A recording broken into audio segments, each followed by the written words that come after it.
Добро вечер. Следува Вести Плюс.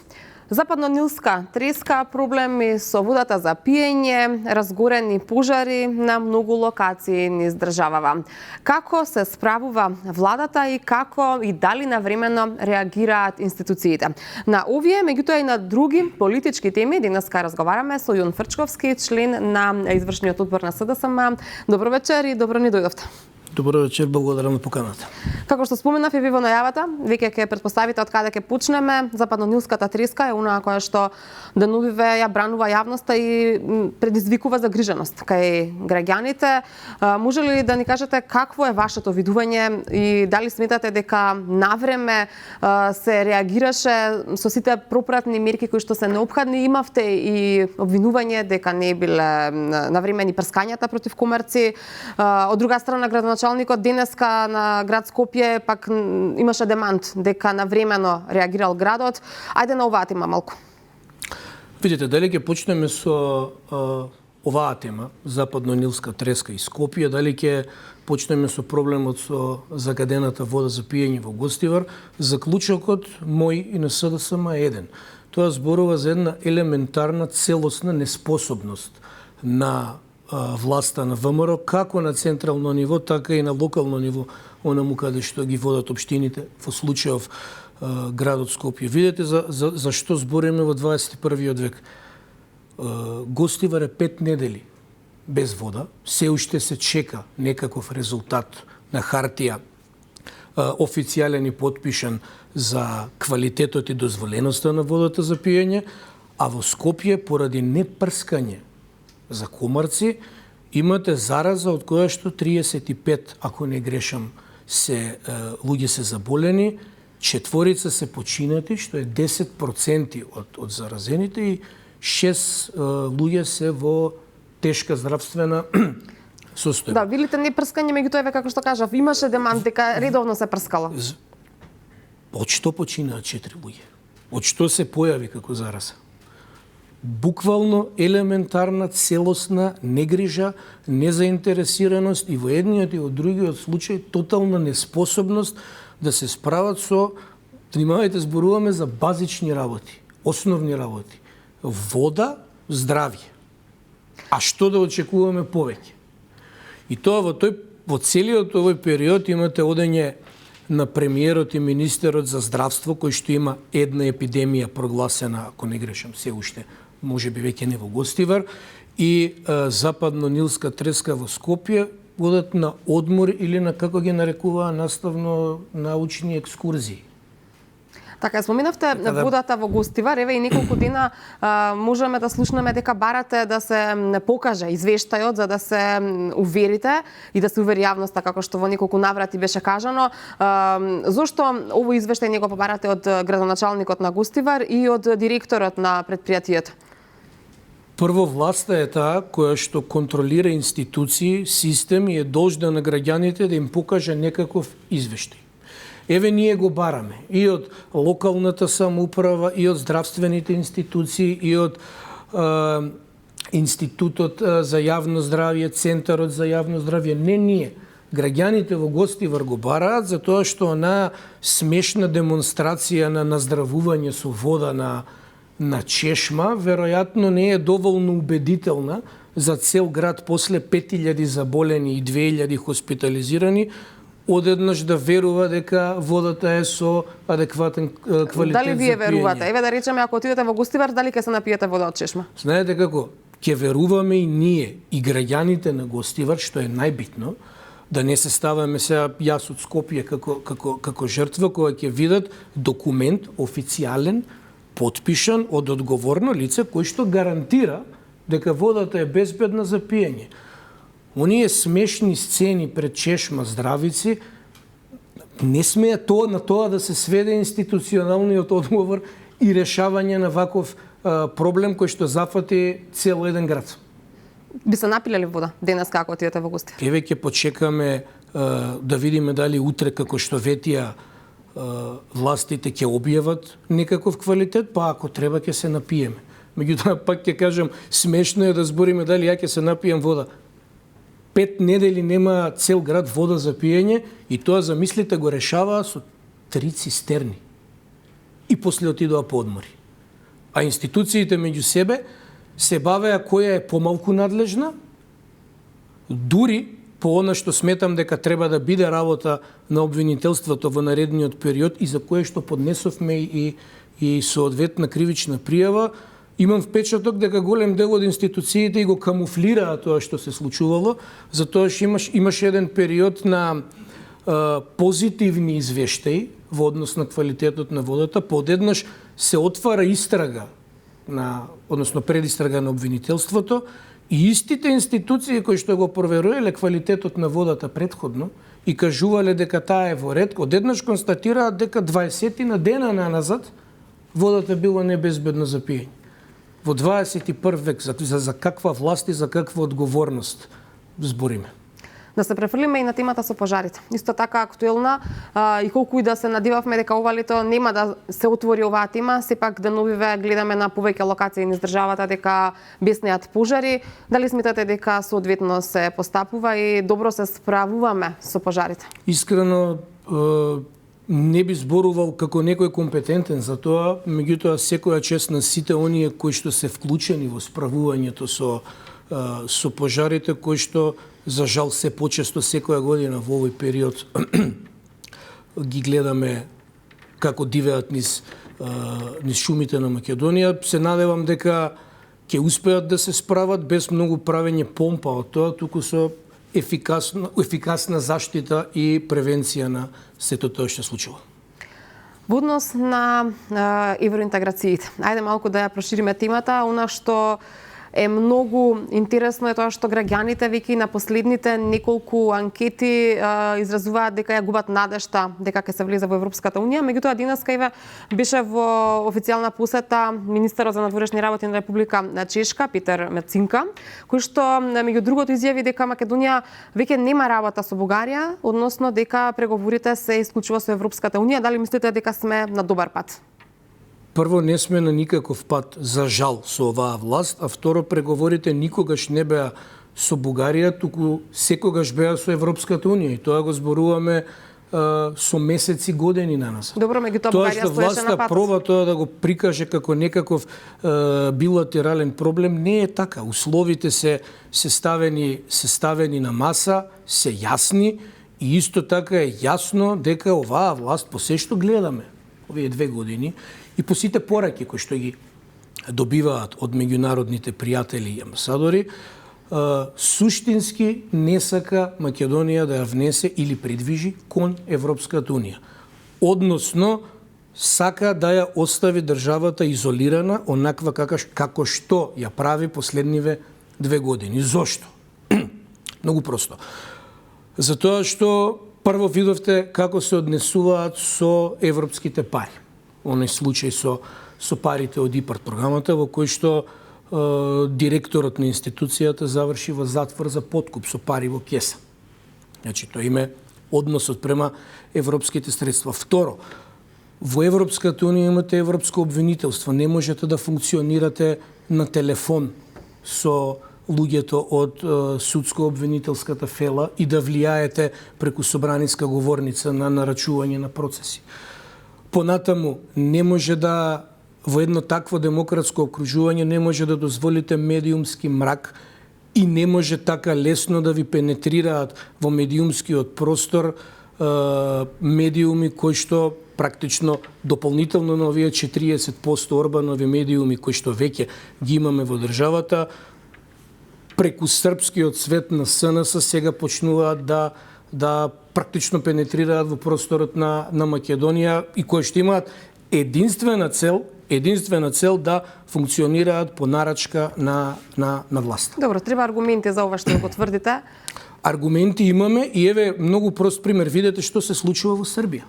Видете ги истите овие медиумски групи, како функционираат и како го токсифицираа во име и за сметка на владачката партија на Србија медиумскиот простор таму. Што мислите дека со луѓето кои што се во позадина предвидени да ги водат медиумите тука нешто различно ќе се случува?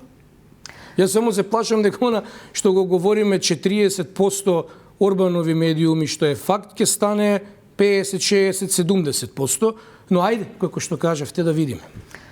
Го обвинувате министерот за надворешни работи Тимчо Муцунски за тајни преговори, за како што велите вие во Социјалдемократскиот сојуз за еднината на Македонија. Зошто го обвинувате за тајни преговори?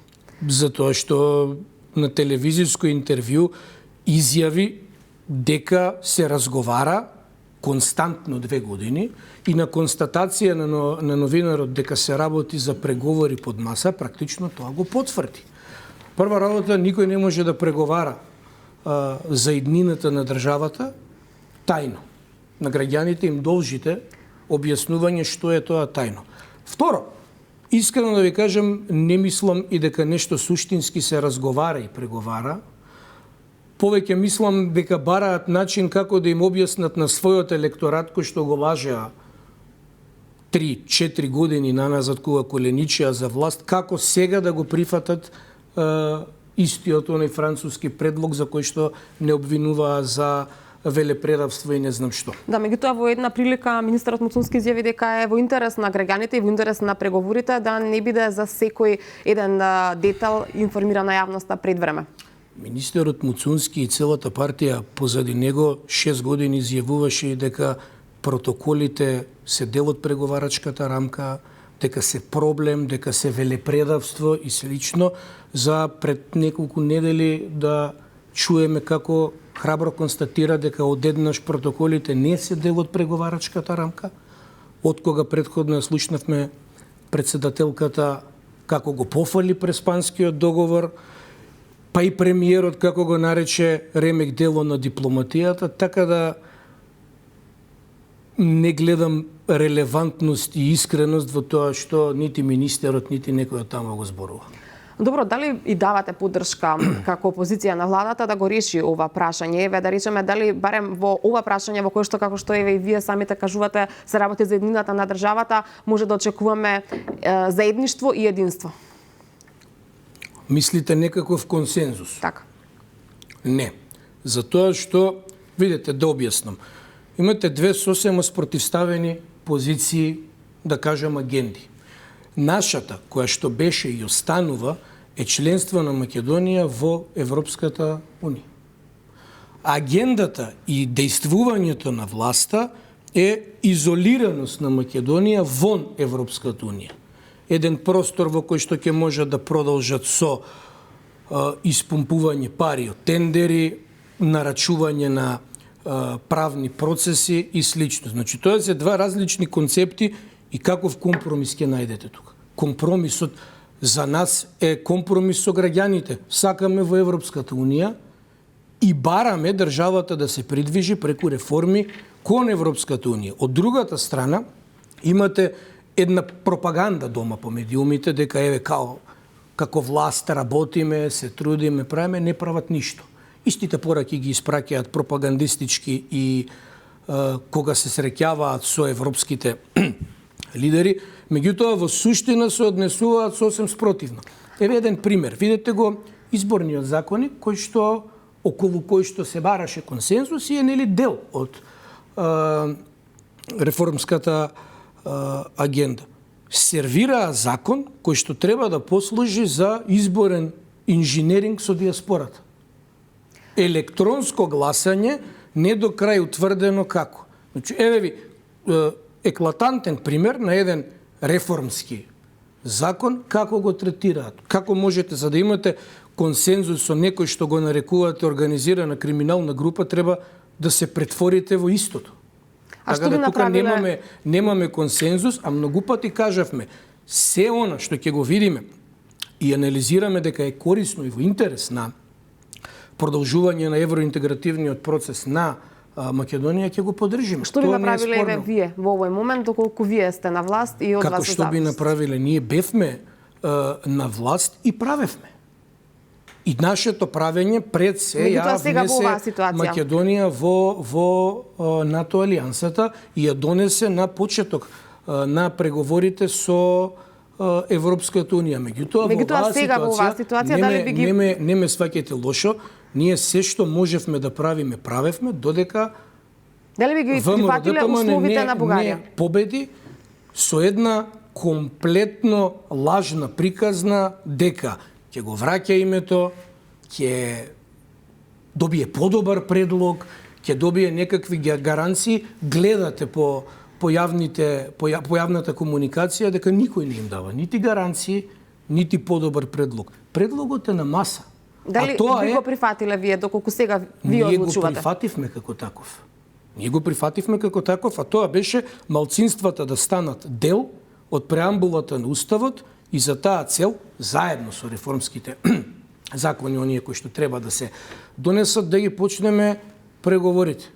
Сега они се власт и треба да видиме што ќе направат, а оно што го гледаме е суштинска изолација, не правење ништо, што искрено на крај на денот и не се работи за политичка пресметка, штетно е за државата, штетно е за граѓаните. Дали Социјалдемократскиот сојуз е подготвен доколку, да речеме, во многу брзо време се случат предвремени парламентарни избори? Бидете, прво, не ме сваќате погрешно, ама треба да дефинираме што значи СДСМ да е подготвен. Ако зборуваме од аспект на програма, апсолутно сме подготвени. Имавме програмски конгрес на кој што донесовме одлични програмски документи. Од аспект на кадар, од аспект на членство сме и како подготвени и желни, верувам дека и граѓаните име веќе преку глава и се подготвени. Меѓутоа, ако како подготвеност го третираме купот на пари кој што власта само преку унгарскиот кредит предпоставуваме дека го има, на таква борба не сме подготвени. Ако како подготвено збориме медиумска поддршка, пропаганда и контрола на медиуми, на такво нешто не сме подготвени, нити некогаш сме биле. И второ, прашањето за изборите не е СДСМ оној кој што во овој момент одлучува. Кажавме многу пати и тоа го повторувам и сега. Власта ќе побара избори во оној момент кога во државата ќе снема пари. Бидејќи снемува пари, пробуваат максимално да не дозадолжат. Тоа се случува на неделно ниво веќе, заем по заем, емитување на харти од вредност и слично. Кога и тоа како можност ќе го исцрпат, тогаш ќе мораат да одат на избори. Зошто? Затоа што видовте на локалните избори дека паднаа за 150.000 гласови после само една година. И тоа се бројки, тоа не е нешто што и он дојде овде да го измислува. Второ, после 2 години немаат никаков перформанс во ништо. Дали ќе зборуваме за здравството, дали ќе зборуваме за се ова што ни се случува само последниве месец дена, западно-нилски трески, криза со водата во Гостивар и слично. Дали ќе зборуваме за економија, задолжувања, пораст на 70.000 дојде. Само извинете да завршам. Така да, од аспект на немањето перформанс, сем една, како што ја нарекуваме, Ванчо Михајловистичка пропаганда, моментот кога средствата целосно ќе ги исцрпат за да можат да функционираат онака како што сакаат, ќе биде и моментот кога ќе побараат парламентарни избори. Ги споминавте парите и многу кратко би ви прашала, бидејќи немаме многу време, мислите ли дека сега просечниот, обичниот човек, македонски граѓанин живее подобро за разлика од пред 2 години со оглед на тоа што имавме пораст на минималната и просечната плата и на бруто домашниот производ? Не, чекајте, немавме пораст никаков. Да се разбереме, константно гледаме во провладените наметнати наративи по медиумите како имаме некакви статистики. Добро, вистина дека сме трета економија во Европа. Ама вистина е дека имаме пораст на минималната плата, сега тоа се бројки, не минималната плата во ниеден момент не го следи растот на потрошувачката кошница. Ако ја налетаа на 50 и нешто илјади денари, во моментов надминува 70. Со тренд 70.000 денари, со тренд да расте уште повеќе. И нема тука јас што да мислам и да ги фалам залудно. Треба граѓаните да ги прашате, односно да ги прашаат дали статистиките со кои што ги лажат им значат подобар живот. До пола месец не може просечен граѓанин да издржи со примањата визави растот на потрошувачка кошница, на горива и на општо трошоци за живот. И ние збориме како сме биле трета економија во Европа, паралелно на тоа, нели, Вучич кажува дека Србија е прва или втора, значи тука и наративот е безобразно ист, а сме биле први во не знам што, во авиособраќајот, во истиот момент кога две компании откажуваат со работка со нас. Уште едно прашање пред самиот крај, верувам дека бидејќи се движите нели меѓу граѓаните, можеби сте наишле на она веќе позната констатација, дали некој ви се обратил лично и ви кажал сите сте исти, бидејќи многу често, посебно еве на утринските програми каде што има интеракција со граѓани, се случува да се јават граѓани да кажат сите се исти, без разлика од која политичка партија доаѓаат и што би им порачале на македонските граѓани во однос на оваа констатација. Не сме воопшто исти. После само 2 години владење на ВМРО-КГ, јас мислам дека граѓаните можат да направат многу јасна дистинкција. Дистинкција во однос на како растеа платите и стандардот во еден друг период, а што се случува сега. Како се справувавме со кризи во еден друг многу потешок период, а што се случува сега. И сеопшто како живеа, а како живеат и каков е трендот сега. На крај, ги спомнавме кризите, замислите не сите тие кризи во кои што помина владата на СДСМ, оваа гарнитура да ја водеше државата. Имајќи предвид дека 5 недели не можат на гостиварчани вода да им обезбедат. Ви благодарам многу за гостувањето. Се надевам дека ги задоволивме очекувањата и апетитите на нашите гледачи во однос на овие актуелни теми. Фала ви, ми беше драго. Ви благодарам и вам, драги гледачи, за интересот со кој што го проследивте и ова издание на Вести Плюс. Јас сум Елизабета Дамјановска-Спасиновска, а вие останете на нашата програма Канал 5 телевизија.